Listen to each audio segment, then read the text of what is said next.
दोस्तों, नेपाल में जब से जेनजी क्रांति हुई है उसके बाद से विपक्षी पार्टियां लगातार नाच रही थी।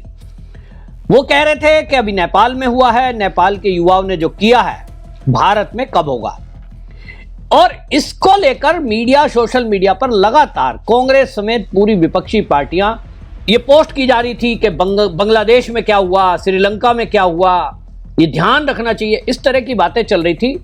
लेकिन जैसे ही यही शब्द भारतीय जनता पार्टी के एक बंगाल के नेता ने बोले, टीएमसी में एक तरह से हड़कंप मच गया।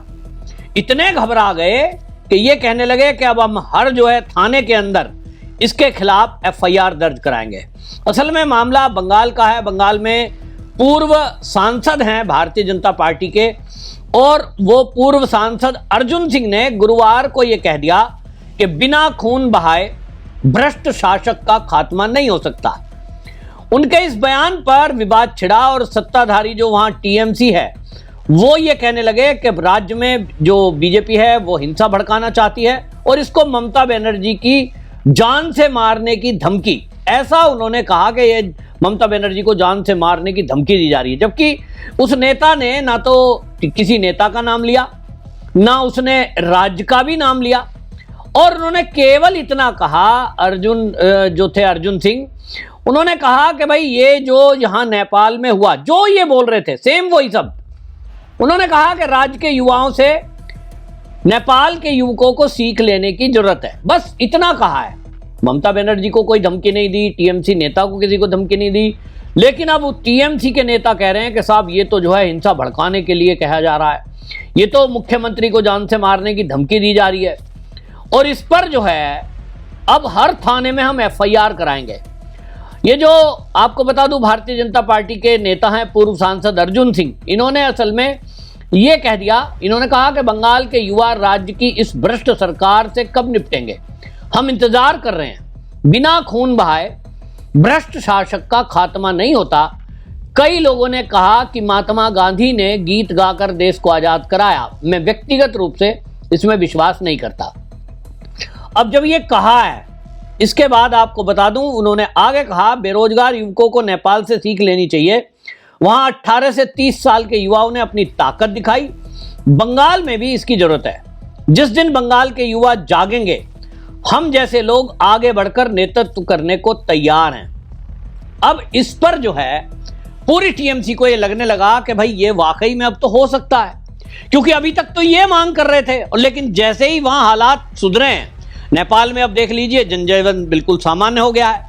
जो कर्फ्यू लगाए गए थे वो कर्फ्यू हटा लिए गए हैं, लोग आराम से आ जा रहे हैं। यहां तक कि जो जेनजी हैं उन्होंने जहां जहां आगाजनी हुई थी, तोड़फोड़ हुई थी, उसको साफ सफाई करना खुद से शुरू कर दिया ग्रुप लगाकर। और वहां नेपाल में जिन लोगों से मेरी बात हुई है वो ये कह रहे हैं कि ये आंदोलन तो सोशल मीडिया के माध्यम से जेनजी जो वर्ग है, युवा वर्ग है, वो काफी दिनों से कर रहे थे। इसमें ना तो कोई तोड़फोड़ करने की बात थी, ना कोई लूट और आगाजनी की बात थी। इसके अंदर किसी ने घुसकर ये जेनजी के आंदोलन को भटकाना और बदनाम करने के लिए षड्यंत्र किया। वहां पूरा नॉर्मल हो गया। इनको लग रहा था विपक्षी पार्टी को कि जिस तरह से वहां हालात बन रहे हैं और जो एजेंसियों का नाम आ रहा था, और केपी शर्मा ओली अभी तक जो चीन की गोद में बैठे हुए थे, तो चीन के इशारे पे ही काम कर रहे थे। इन सबको, जितने भी यहाँ लेफ्ट लिबरल हैं, जो विपक्षी पार्टी है, इनको उम्मीद थी कि नेपाल के अंदर अब जो सरकार बनेगी, ये पहले तो हालात बिगड़ेंगे और उसके बाद जो सरकार बनेगी वो या तो चीन के इशारे पर चलने वाली बनेगी, या तो अमेरिका का कोई ऐसा पिट्ठू बैठेगा जो डोनाल्ड ट्रंप के इशारे पर काम करेगा। और इससे इनको लग रहा था खुशी खुशी कि जो भारत के साथ मधुर व्यवहार नेपाल का सदियों से रहा है, अब तो वो खराब हो जाएगा। और एकमात्र हिंदू राष्ट्र था जिसको इन्होंने सेकुलरिज्म के नाम पर वहां वामपंथियों ने कब्जा करके रखा। इनको लग रहा कि अब वहां भी खत्म हो जाएगा। जब नेपाल के अंदर वहां ऐसी एक प्रधानमंत्री की घोषणा हुई जो कि मोदी जी की फैन है, हिंदूवादी है, न्यायप्रिय है, और उन्होंने घोषणा कर दी है, और जेनजी की घोषणा पहले से हिंदू राष्ट्र की है, तो इस पर अब इन सारी विपक्षी पार्टी के नेताओं को, जो अभी तक ये खुश हो रहे थे कि जो नेपाल में हुआ वो भारत में कब होगा, और इनको लग रहा था कि अब जिस तरह से वोट चोर का एक नकली मुद्दा इन्होंने बनाया है, राहुल गांधी ने।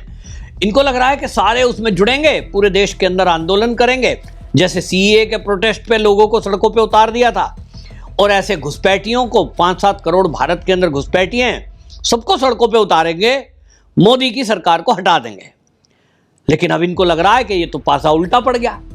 अब तो बीजेपी के नेता अगर कह रहे हैं कि जो नेपाल में हुआ वो बंगाल में भी अगर हुआ तो, जो नेपाल में हुआ अगर पंजाब में भी हुआ तो, क्योंकि पंजाब में भी लोग परेशान हैं, वहां बाढ़ आई हुई है, और वहां का भगवंत मान केवल ये कह रहा है केंद्र ने क्या कर दिया, 1600 करोड़ दिए। मतलब 1600 करोड़ को तो ऐसा मान रहे हैं जैसे कोई 100-150 रुपए दिए हों।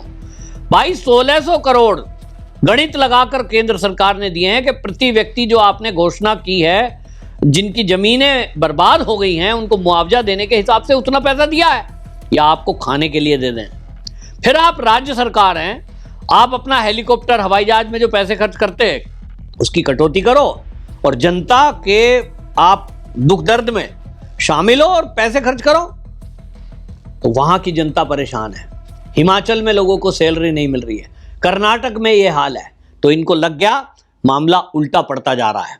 और जहां तक नेपाल की जो घटना है वो किसके प्रति है, नेपोटिज्म के, कि भाई भतीजावाद चल रहा है। तो इनको लग रहा है भाई भतीजावाद मोदी के अंदर तो है नहीं, मोदी का ना कोई भाई ना कोई भतीजा राजनीति में नहीं है, लेकिन ममता बनर्जी का तो भतीजा ही पूरा टीएमसी का हेड है।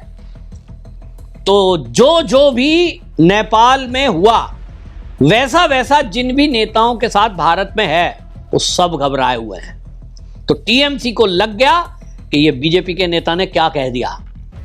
इसका कहने का मतलब बगैर नाम लिए ये हो गया, अगर नेपाल का फॉर्मूला बंगाल में लागू हुआ तो युवा अगर इस पर विचार करेंगे तो वो देखेंगे कि ममता बनर्जी आज कहां से कहां आ गई, उनका भतीजा, देश विदेशों में प्रॉपर्टियां हैं।